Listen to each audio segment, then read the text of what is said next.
दूर से हमें आगे के सभी रास्ते बंद नजर आते हैं, क्योंकि सफलता के रास्ते हमारे के लिए तभी खुलता है जब हम उसके बिल्कुल करीब पहुंचते हैं।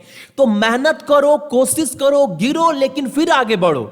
जितना आगे बढ़ेंगे मंजिल उतना सामने आपको दिखाई देगी। अगर थोड़ा सा चलकर रुक गए और आपको लगेगा कि हम नहीं कर पाएंगे, तो आप नहीं कर पाएंगे, क्योंकि आप मंजिल के पास पहुंच ही नहीं रहे, मंजिल दूर है। तो आपको लड़ना है, सभी के ताने सुनने, जो आपको बोलेगा सुनना है, टाइम आने पर जवाब देंगे। और वो टाइम तभी आएगा जब आप रुकेंगे नहीं, मंजिल की तरफ बढ़ते चले जाएंगे। तब आपको अपना मंजिल जो है वो करीब दिखाई देगा। और मुझे पक्का विश्वास है आप 100% जो है वो आप उसको पा लेंगे एक दिन, अपने मेहनत के बलबूते पर। क्लास को स्टार्ट करूंगा, बोलूंगा चैनल के ऊपर जो भी नए हैं चैनल को सब्सक्राइब कर लीजिएगा और नोटिफिकेशन के बेल को भी दबा दीजिएगा, ताकि क्लास का नोटिफिकेशन मिलता रहे। और इस क्लास का पूरा पीडीएफ सक्सेस की 98.in से आपको मिल जाएगा। और मॉक टेस्ट के लिए सक्सेस की 98.net से दे सकते हैं, ठीक है। या फिर एप्लीकेशन डाउनलोड करके भी आप दे सकते हैं, एप्लीकेशन डाउनलोड करने के बाद भी दे सकते हैं सक्सेस की 98 से। और पहला प्रश्न है, इंडसलैंड बैंक ने निम्नलिखित में से किसे अपने एमडी और सीईओ के रूप में नियुक्त किया है? इंडसलैंड बैंक ने किसे अपना एमडी और सीईओ दोनों बना दिया? किसको? तो पहले इसके रमेश सोपती थे, लेकिन अभी कौन हो गए? तो अभी का नाम याद रखिएगा आपका सुमंत कथपालिया। ऑप्शन नंबर जो सी है, इनको दोबारा से एमडी और सीईओ बना दिया गया इंडसलैंड बैंक का। इसके पहले कौन थे? तो इसके पहले थे आपका रमेश सोपती, लेकिन अभी ये हटा दिए गए, ठीक है। अगला प्रश्न हमारे सामने है, जिम्नास्टिक फेडरेशन ऑफ इंडिया यानी जीएफआई के अध्यक्ष के रूप में किसे चुना गया है? और जो फोटो में आपको दिखाई दे रहा है, इन्हीं को चुना गया है आपका जिम्नास्टिक फेडरेशन ऑफ इंडिया के नए अध्यक्ष के रूप में। जिनका नाम क्या है? जिनका नाम है आपका सुधीर मित्तल। ऑप्शन नंबर आपका बी, ठीक है। अगला प्रश्न हमारे सामने है, इस कंपनी ने न्यूयॉर्क स्थित जो कंपनी थी ना, जिस कंपनी का नाम क्या था? बॉन्ड ग्रुप पीटीई लिमिटेड, इसका पूरा अधिग्रहण कर लिया गया है एक इंडिया कंपनी के द्वारा। कितने रुपए में? तो $95 मिलियन में। तो किसने किया है इस कंपनी का अधिग्रहण? तो वो किया है आपका टेक महिंद्रा लिमिटेड, यानी ऑप्शन नंबर आपका ए, ठीक है। अगला प्रश्न हमारे सामने है, किस फुटबॉल क्लब ने स्कॉटलैंड के ग्लासगो में एक शानदार समारोह में प्रतिष्ठित British academy of film and television awards का खिताब जो है वो जीता है और स्कॉटलैंड अवार्ड प्राप्त किया है? आपको बताना है बाफ्टा। और ये क्वेश्चन एग्जाम में बहुत बार पूछा जाता है बाफ्टा को लेकर, कि जो प्रेस्टिजियस अवार्ड दिया गया है British academy of film and television award, वो किस फुटबॉल क्लब को दिया गया है? तो वो दिया गया रियल कश्मीर फेडरेशन क्लब, यानी ऑप्शन नंबर आपका सी, ठीक है। अगला प्रश्न हमारे सामने है, निम्नलिखित में से कौन कुल गुणवत्ता प्रवर्धन के लिए डेमिंग अवार्ड पाने वाले पहले भारतीय बन गए? Which among the following become the first Indian to get Deming Award for Total Quality Management? और ये जो अवार्ड दिया गया है वो दिया गया आपका वेणु श्रीनिवासन को। ऑप्शन नंबर आपका डी जो है वो हमारा बिल्कुल सही उत्तर है, ठीक है। अगला प्रश्न हमारे सामने है, श्री गुरु तेग बहादुर खालसा कॉलेज में गुरु नानक देव पर 3 पुस्तकों का शुभारंभ किया गया है। निम्नलिखित में से बताना है कौन सी पुस्तक नहीं है। मैंने आपको पहले ही बताया कि 3 पुस्तक का जो है वो शुभारंभ किया गया है। यहां पर 4 नाम दिया गया, एक बताना है वो इसमें से किताब नहीं है, वो कौन सा किताब नहीं है वो बताना है। और ये जो आपका कॉलेज में किया गया, किस कॉलेज में? तो श्री गुरु तेज बहादुर खालसा कॉलेज में। ये 550वें जन्म दिवस पर गुरु नानक देव का इस महोत्सव के ऊपर ये 3 किताब का लॉन्च किया गया था। और देश के प्रधानमंत्री जो है वो 550 रुपए सिक्के का भी उद्घाटन किया। मैंने आपको बताया था 2 दिन पहले, लेकिन बताना है यहां पर कि वो कौन सी 3 किताब के अलावा एक किताब नहीं है। तो गुरु नानक बानी ये किताब है, नानक बानी ये भी किताब है, सखियन गुरु नानक देव ये भी किताब है, लेकिन ऑप्शन नंबर जो 4 है आपका नानक गुरु बानी, ये किताब लॉन्च नहीं किया गया, ठीक है। अगला प्रश्न हमारे सामने है, पत्रकारिता में 2019 के राष्ट्रीय पुरस्कार के लिए राजा राम मोहन राय पुरस्कार किसने जीता है? जर्नलिज्म के क्षेत्र में नेशनल अवार्ड फॉर एक्सीलेंस का अवार्ड किसने जीता है? राजा राम मोहन राय अवार्ड, आपको बताना है। और यह पुरस्कार जीतने वाले सभी को पता है, बहुत पॉपुलर नाम है गुलाब कोठारी। ऑप्शन नंबर ए।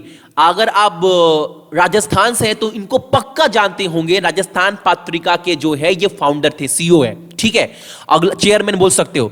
अगला क्वेश्चन हमारे सामने, किस राज्य सरकार ने हाल ही में नौकरी चाहने वाले के लिए अपनी तरह का पहला जॉब हेल्पलाइन नंबर लॉन्च किया है?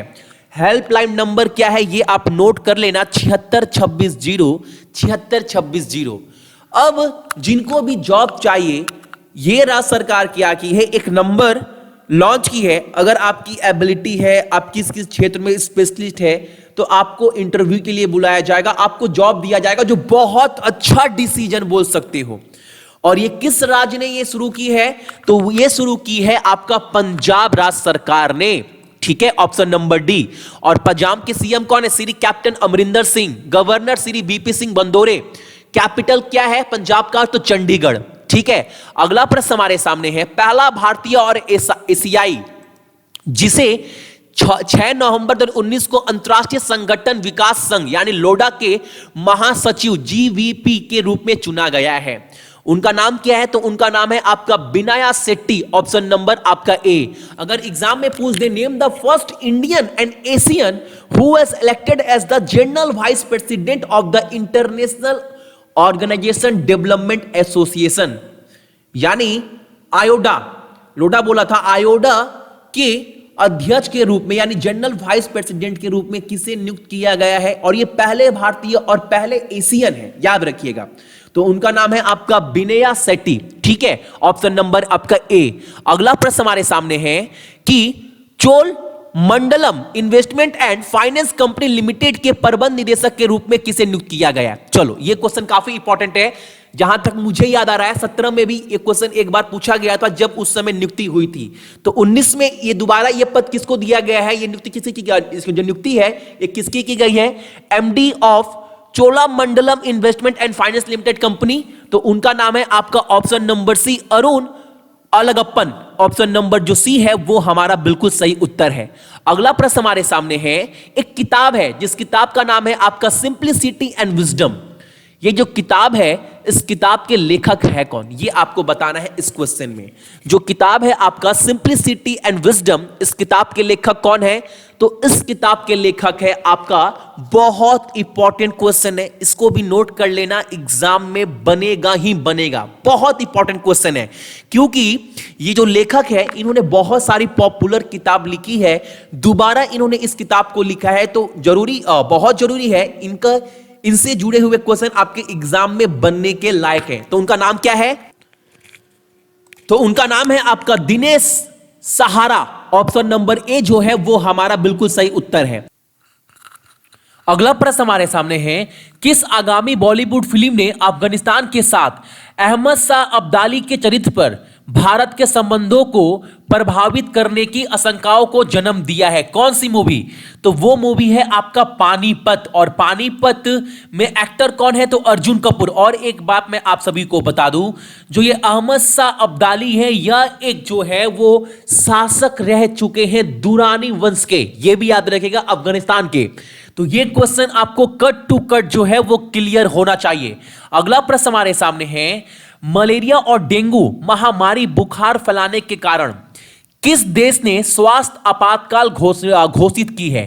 कौन से कंट्री में मलेरिया और डेंगू के कारण जो है बहुत ज्यादा बुखार फैल गया है वहां के लोगों के बीच में, जिसके कारण वहां के जो सरकार है उन्होंने आपातकाल जो है उसकी घोषणा कर दी है? कौन से कंट्री में?